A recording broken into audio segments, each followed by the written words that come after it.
National Broadcast Service. Radyo Pilipinas. Radyo Publiko ng Bagong Pilipinas para sa Bagong Pilipino. Naghahatid ng mahahalagang balita at impormasyon na guugnay ng pamahalaan sa sambayanan. Tulay sa himpapawid ng serbisyo publiko. Radyo Pilipinas. Radyo Publiko. Ang boses ng Pangulo sa Iloilo. Radyo Pilipinas. 585 AM. Oras mga ambiyan, las 4:17 sa hapon. Gikan sa hulog balitaan sa PBS, Radyo Pilipinas, Iloilo.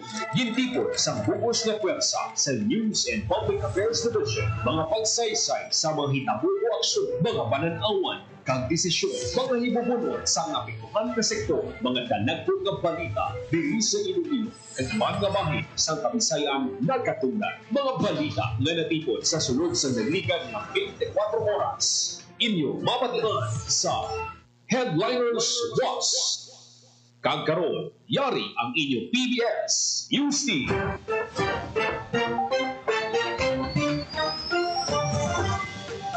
Mayong hapon, ini ang Headliners Watch. Martes, Agosto 5, tuwing 2025, ilang inyong tagbalita, Joseph Paul Nobleza Tarosa.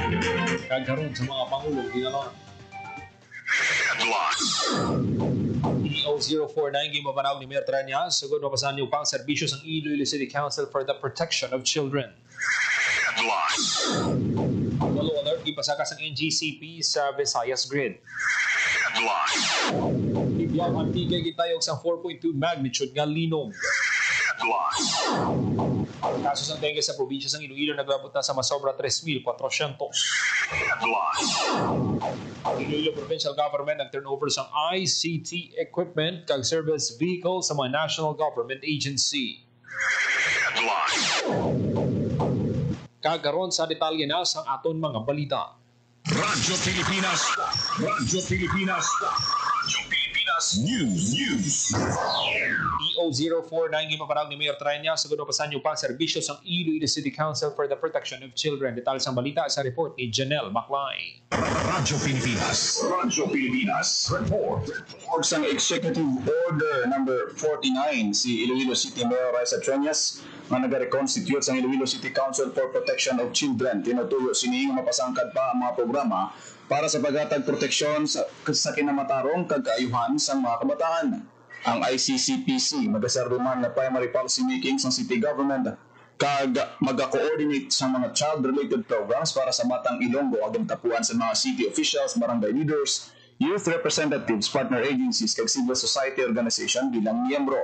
Lakip sa ila katungdanan na pag-formulate kag pagpatuman sa child-focused policies and programs, paghatag sa assistance sa kabataan ng kinahanglan sa special protection, pagpasiguro sa safe, nurturing kag empowering environment kag pagmonitor sa ginapatuman nga child protection initiatives.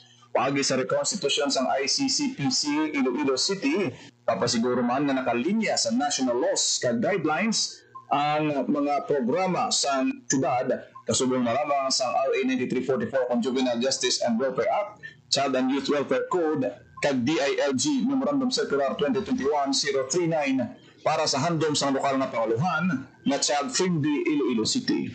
Para sa Bagong Pilipinas, Gina Baclay, Radyo Pilipinas, Radyo Publiko.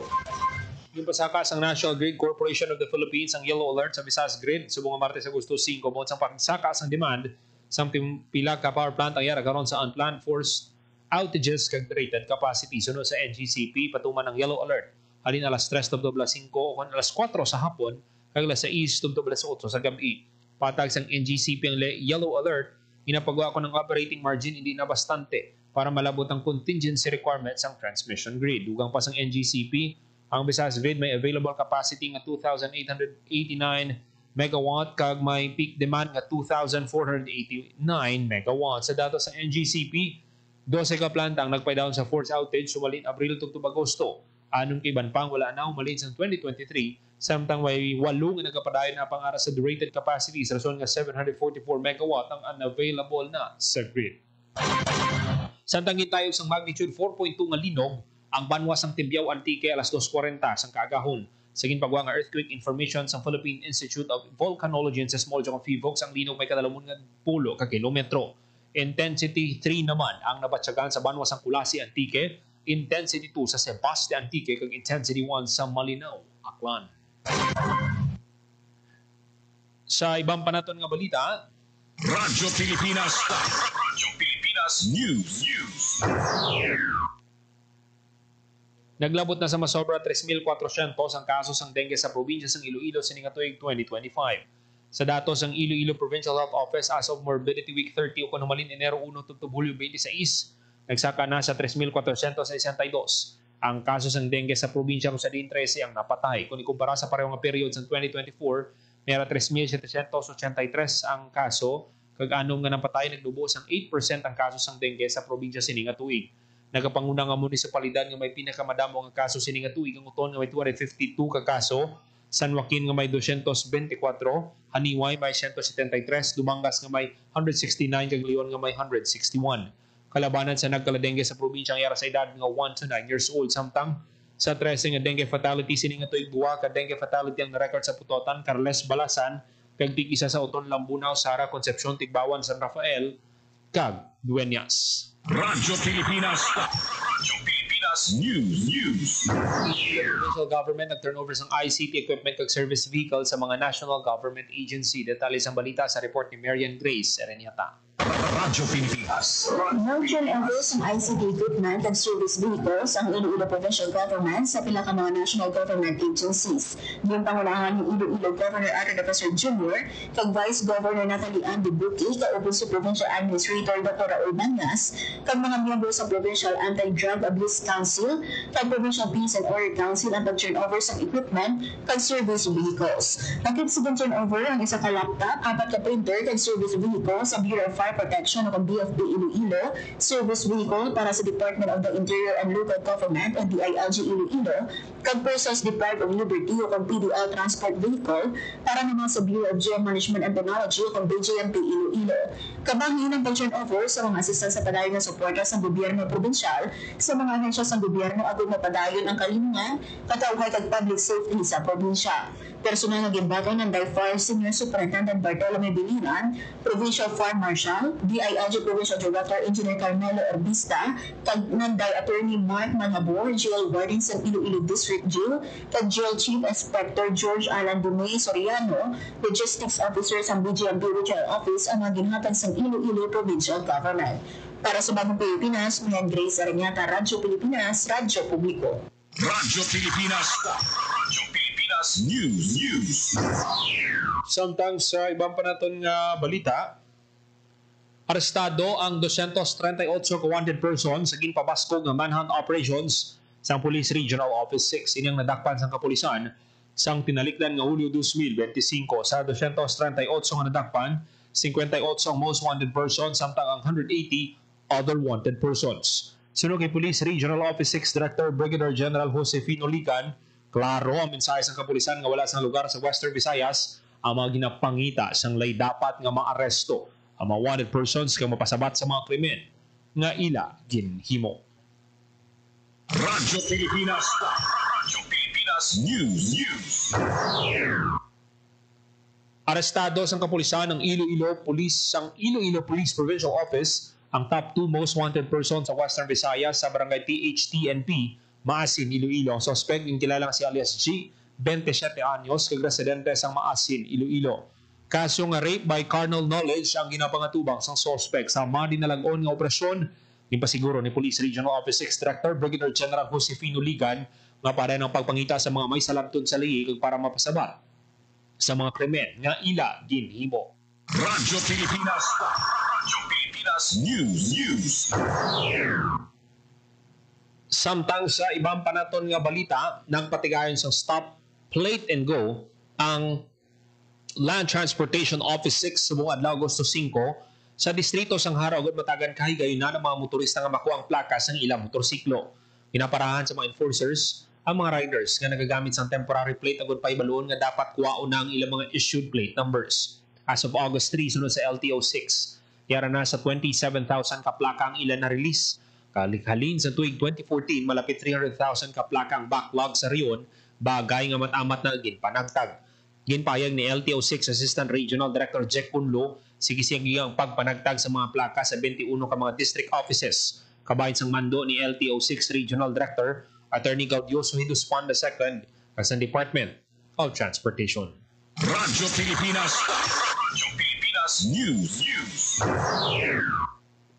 550,000 na livelihood assistance ginawar sa DMW6 sa 55 ka distressed OFW.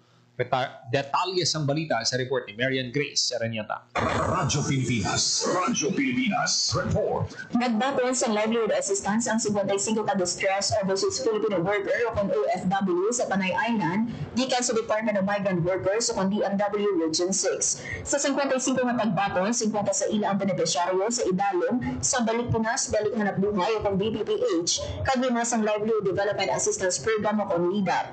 Antes sa pag-release ang assistance, naghiwat ang DMW and Reintegration Services Division o kung DMW WRSD6 ang Financial Awareness Seminar kung Small Business Management Training. Lakip sa ahensya sa gobyerno na naghiwat sa diskusyon sa benepisyaryo matungkol sa financial literacy at government support programs, ang Department of Trade and Industry o kung DTI, Department of Agriculture o kung DE, kag Department of Labor and Employment o kung DOLE. Para sa Bagong Pilipinas, Marian Grace Aranyata, Radyo Pilipinas, Radyo Publiko. Radyo Pilipinas. Radyo Pilipinas News.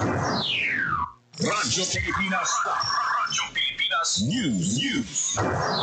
Inaugurahan na ang Dueñas Organization of Motivational Initiatives in Nurturing Adolescent Satellite Teen Center 2.0 sa munisipalidad sa Dueñas. Sining karon lang ang center magserbi bilang hilway kag inklusibo nga pasilidad para sa ati students ang Kabudian National High School sa Banwa sang Dueñas. Ang Dominus Satellite Teen Center 2.0 mag-cater sa 329 ka secondary students. Dito nga sa ilang miyembro sa ati community halin sa anti-community kag Panay Bukidnon tribe sa kalapit nga munisipalidad sa Calinog kag Lambunaw.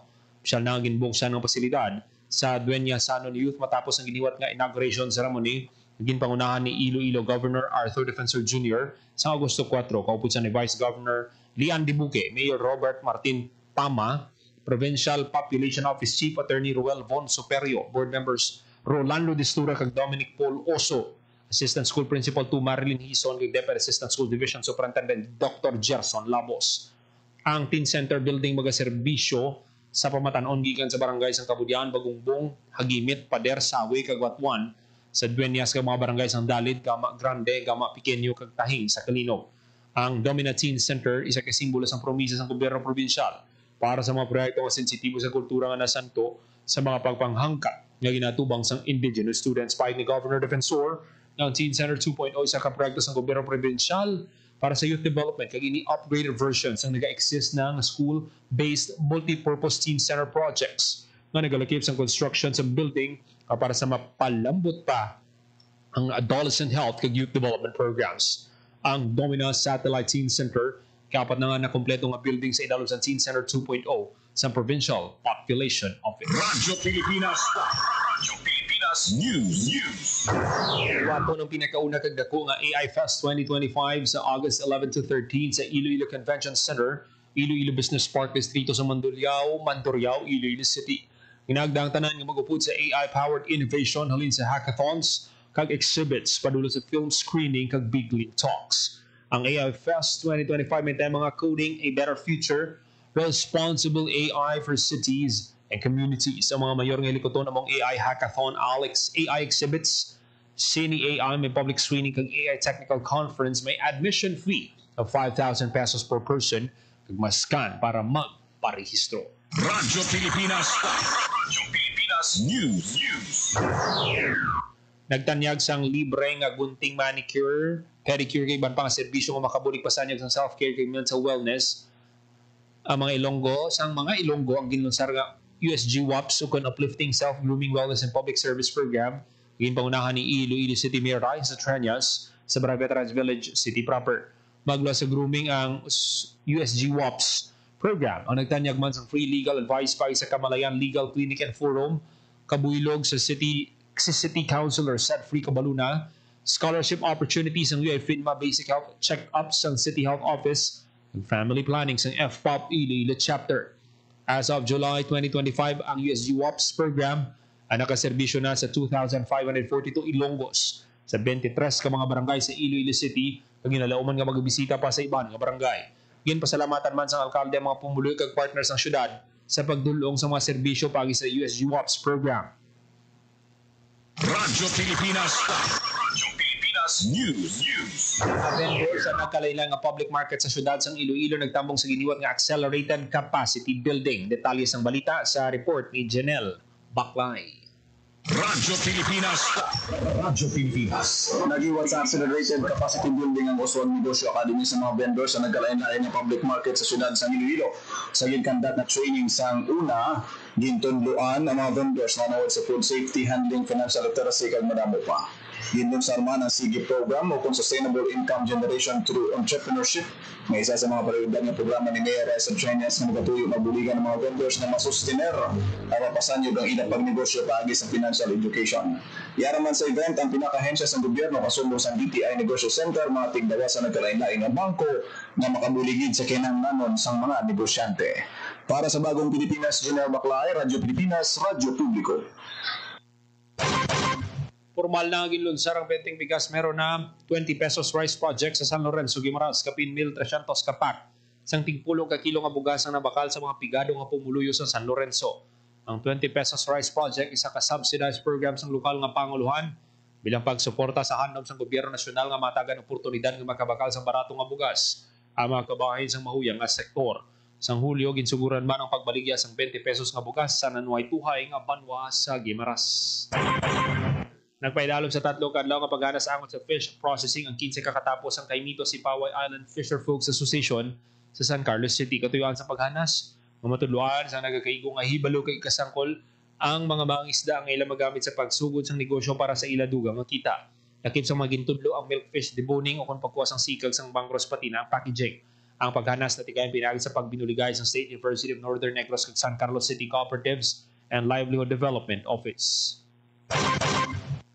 Nagpaidalom sa tatlo kadlaw nga financial management and entrepreneurial mindset training ang mga katapo sa tatlo ka farmer association sa San Rafael. Ipinagi sa Special Area for Agricultural Development Program nga ginapatuman sa Department of Agriculture. Ang mga katapos ang Barangay San Dionisio, Calamansi Growers Association, Barangay Aribdip Chicken Growers Association, ang gintudluan to sa financial management samtang mga miyembro sang San Florentino Food Garden Association gintudluan sang kaimportansya sang pagnegosyo. Nagapati ang ahensya nga ang pagpabaskog sa kapasidad sa mga mangunguma sa pagdumala sang financial records, makabuli kagud manginwaay sila sa mga desisyon angon sa pagdumala sang ilang mga pundo. Ang mga paghanas kabahin sa mga pagtinguha sang ahensya nga mabuligan ng mga mangunguma sa pagtukod kag pagpadayon sang ilang kaugalingon community-based enterprise. Ginpabakod sa Department of Tourism Region 6 ang ilang datos kag pagplano para mapalawig ang kauswagan sang turismo sa Aklan kag Capiz. Sa Hulyo 29 tungtod 31 naghiwat sang tatlo kadlaw nga capacity building program tuoy sa market assessment tool for tourist attractions ug formulation of local tourism code sa Marzon Hotel, Kalibo, Aklan ng DOT6, kaugnay ng DOT Office of Tourism Development Planning, Research and Information Management sa suporta sang Aklan Provincial Government. Napahayag sa Republic Act 9593 kag Republic Act 7160 tuoy sa paghanas nga pabakuron ay kasarang sang local tourism officers, statistics, focal persons kag tourism planning officers sa pagtukod kag paggamit sang datos sa turismo para sa evidence-based planning kag epektibo nga pagdumala. Ginatagan ni hibalo ang mga partisipante sa paggamit sang market assessment tool sa kapraktikal nga instrumento para mausisa kag pagplano ang mga transaksyon pang turismo. Kabahin sa aktibidad ng hands-on field application sa napiling nga munisipyo sang Aklan sang matuod nga sitwasyon. Nagtutok naman ang ikaduha nga bahin sa paghanas sa pagtukod sang local tourism code nga nagasunod sa kasuguan kag bagong nga talaksan. Kag ginainggan yung mga LG mo kayuhon ang mga daan kag wala nagasantong nga ordinansa na sunod sa subong nga tinutuyo sa sektor sang turismo. Agud nga ba suportahan ang koleksyon sang datos sa grassroots, nagpanagtagban ng DOT6 sa mga visitors logbook sa mga nagapanguna nga ginapamasyaran sa Aklan kag Capiz. Madinalagon nga ginhiwat ang community guiding seminar sa 33 ka bago nga community tour guide sa syudad sa Bacolod, Negros Occidental sa Hulyo 28. Ginpangunahan sa Department of Tourism sa idalom sa tourism industry ang programa sa bulig sang pangunahan lokal sa syudad sa Bacolod paagi sa Bacolod City Tourism Office. Kilala ang Bacolod bilang City of Smiles kag puloy-an sa mainit nga pag-abi-abi Madiduagon nga kultura kag mga paborito nga pagkaon lokal para sa chicken inasal, kansi kag Napoleones. Mga putay nga ini manlimtan sa sinuman nga mga bisita. Ang ninabitan nga seminar naghatag sa importansya sang importante nga ihibalo kag paghana sa mga bagong tour guide paagi sa mga sesyon ang nga ginpangunahan sa mga ekspertong mga topiko ang mga masunod pang kabilugan nga ihibalo sa turismo, estruktura sang industriya sang turismo, mga bahin sang lokal nga produktong panturismo, leave no trace, mga batayang prinsipyo sa kalikasan, kaligtasan ng turista, paunang-unang lunas mga katungdan kag responsibilidad sa isa ka tour guide, kasanayan sa komunikasyon ug sa tao at serbisyo, sa customer practical nga aplikasyon sang teknik sa pag-iya mga dapat kag hindi dapat himuon, pangkalahatan kaalaman sa mga paksa kag National Code of Ethics para sa mga profesional nga tour guide kag Filipino Brand of Service of Excellence. Isa ka produktibo nga lecture na hanungod sa anti-bullying kag drug prevention ang ginpatigayon sa First Iloilo Provincial Mobile Force Company sa mga estudyante sang Bagakay National High School sa Banwasang Tigbawan, Iloilo. Ginedukar sang kapulisan ang mga kabataan nito sa anti-bullying law nga nagatuyong nga proteksyonan ang mga estudyante sa bullying. Sa pagpatuman sini importante sunod sa First IPMFC ang pagbinuligay sang buluthuan, pamilya kag komunidad para sa isa ka hilway kag supportive nga learning environment. Ginedukar man sang First IPMFC ang mga kabataan sa malain nga epekto sa paggamit ng illegal nga droga labi na sa ikaanlawas kag sa ila pag-eskwela. Sa pag-edukar sang First IPMFC, ginakalipay nila nga ma-empower ang mga kabataan nga mga advocates para sa komunidad nga drug-free kag hilway man sa bullying ng mga eskwelahan. Oras sa Radyo Pilipinas, alas 4:38 sa hapon. Kagamiato nga natipon nga balita sang PBS, Radyo Pilipinas, Iloilo News Team. Martes, Agosto 5, tuwing 2025, para sa Bagong Pilipinas. Joseph Paul Noblesa Tarosa, Radyo Pilipinas, Radyo Publiko. Ang inyong tulay sa himpapawid ng serbisyo publiko, ang Presidential Broadcast Service, Radyo Pilipinas, Radyo Publiko. Radyo Pilipinas. Radyo Publiko. Kinilala ng pag-international at prestigyosong Asia Pacific Broadcasting Plus Awards 2025 para sa kategorya ng Government Streaming. Ito ay dahil sa epektibo nitong pagsasanib ng mga tradisyonal na media tulad ng telebisyon, radyo at print para masabayan ang mabilis na pag-inog ng mundo ng digital at social media tungo sa mas epektibong paghahatid ng